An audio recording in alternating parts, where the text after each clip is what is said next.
Donc, كما شفنا في la vidéo اللي فاتت شفنا هذا نشأ على for. Cette fois-ci, on va essayer d'illustrer la puissance de la fonction, enfin plutôt de la boucle for, ou comment est-ce qu'on peut l'utiliser. Il y a deux exemples généralement pour montrer كيفاش نستعملوا for, c'est l'exemple de la factorielle et l'exemple aussi de l'addition. Donc, كيما هنا par exemple حطيت لكم un petit programme, donc écrire un programme, donc pardon, là c'est un programme qui additionne les chiffres inférieurs à une saisie. واش معناتها Maintenant, par exemple, j'ai l'utilisateur, il a saisi 6, mais vous allez créer un programme, il va additionner les nombres inférieurs ou égales à القيمة. Donc, par exemple, il va dire la somme de 1, plus 2, plus 3, plus 4, plus 5 et plus 6. Donc, on va voir ensemble comment est-ce que ça fonctionne. Donc, Golo, par exemple, d'abord, la saisie de l'utilisateur. Donc, nombre, int, donc c'est un entier, input. J'ai précisé, j'ai fait du transtypage int, mais je n'ai jamais dit l'addition. Donc si c'était une chaîne de caractères, ça aurait été pas la peine. Veuillez saisir un nombre. Voilà. Ensuite, qu'est-ce qui va se passer? Qu'est-ce que je vais avoir? Je vais avoir une variable somme. Il dit au fur et à mesure, à chaque itération, il stocke la nouvelle valeur. La variable doit être initialisée. Donc je dois la créer. Et je dois aussi l'initialiser. La somme, elle est égale au début à 0. Ok? Ensuite, qu'est-ce que je vais faire? Je vais faire un for i in what? In range. Alors, étant donné que je vais commencer à compter à partir de 1. 0 parce que 0 est l'unsur muhaïd par rapport à l'addition. Maintenant, je vais commencer à compter par 1. Donc, je serai obligé de dire 1.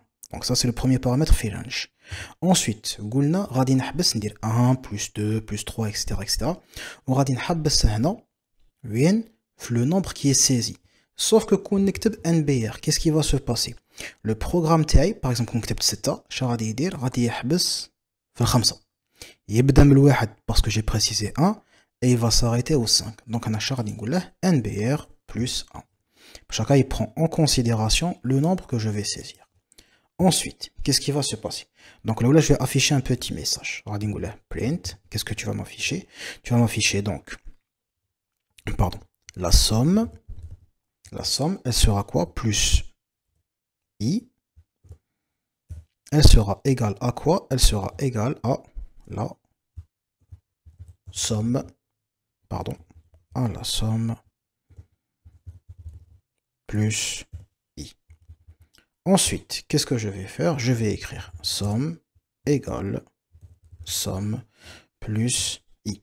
Alors, je vous l'explique. Regardez. Par exemple, on fait l'itération l'oula. On fait l'itération i égale à 1. On a la somme, elle est égale à 0. Donc, la variable, somme, elle sera égale à quoi? Donc, somme, elle sera égale à le 0. 0 plus l'itération, on fait l'itération i1. Donc, 1. Ce qui veut dire que la variable somme, fait l'itération la boucle elle sera égale à 1. Ensuite, j'ai l'itération 2. I égale à 2. La somme, donc cette fois-ci, la somme, l'ancienne, qui est عندي, ما عادتش 0, ولات 1. Donc je vais mettre 1 plus le ITI. Le ITI Sharani, la deuxième itération. Donc c'est égal à 2. Ça va me donner 3. Qui ingifle l'itération est delta. I égale à 3. Je suis en train de vous dérouler. Somme égale. Donc l'ancienne valeur de la somme, c'est quoi? C'est 3. Donc 3 plus l'itération TI. Donc c'est quoi? C'est 3. Donc on a par hasard 3 plus 3. Ça nous donne 6. Qui dit l'itération i égale à 4. Somme. Donc là, c'est de l'algorithmique. Hein. L'ancienne valeur de la somme, Kent égale à 6. Donc qu'est-ce que je vais faire? Ça va être égal à 6. Pardon. À 6 plus l'itération chal. C'est 4. Et ça va me donner 10. Nzid i égale à 5. Cette fois-ci, somme. Charatouli tout ça, oui. تساوي l'ancienne valeur de la somme اللي هي 10 pardon plus l'itération اللي هي la cinquième et ça va me donner 15. Donc voilà, Charlie, voilà, ça c'est le déroulement algorithmique du programme que vous venez de saisir. Donc, c'est ce qui va se passer ici. Donc, là, c'est un petit print juste pour afficher à chaque fois Charlie ça.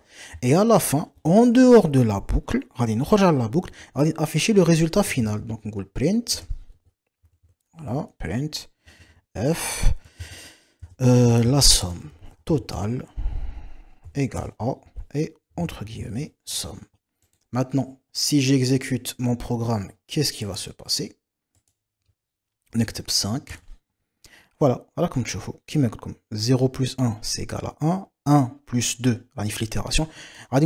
Encore mieux, je te fais un mot au niveau de l'itération I. Je te fais un mot. Voilà, le message, mais l'affichage, ça sera beaucoup mieux. Tiens, par exemple, cette fois-ci, je vais écrire 7. Pardon, le final. On va dire à chaque fois. Hop. Voilà. Bon, c'est pas la peine. Maintenant, hop. Vous pouvez surveiller à chaque niveau comment ça se passe. Alors, Python. Voilà, j'aurais saisi 7. Voilà. Au niveau de l'itération 1, au niveau de l'itération 2, donc là, comme tu vois, l'ancienne valeur ta somme liée à 1 plus 2. Niveau 3, donc l'ancienne valeur 3 plus 3. Fil 4, donc l'ancienne valeur 6 plus l'itération actuelle 4. 10, donc l'ancienne valeur plus 5, et ainsi de suite, le résultat total, les 28. Après, on aurait pu faire la même chose pour l'exponentielle, pardon, pour la factorielle. La factorielle, donc si vous vous souvenez, donc si par exemple on dit 7, point d'exclamation, voilà, ça donne quoi? Ça donne 7 fois 6 fois 5 fois 4, etc., etc. Sauf que là, il faut faire attention. Là, il faut faire attention, il y a certains petits détails. Donc je vous laisse le soin d'y réfléchir, d'essayer de la programmer et on résoudra le problème. T'as la factorielle, fait une autre vidéo, là une autre séance. Voilà, là t'es comme ça, bonne journée à toutes et à tous et bon courage pour la suite.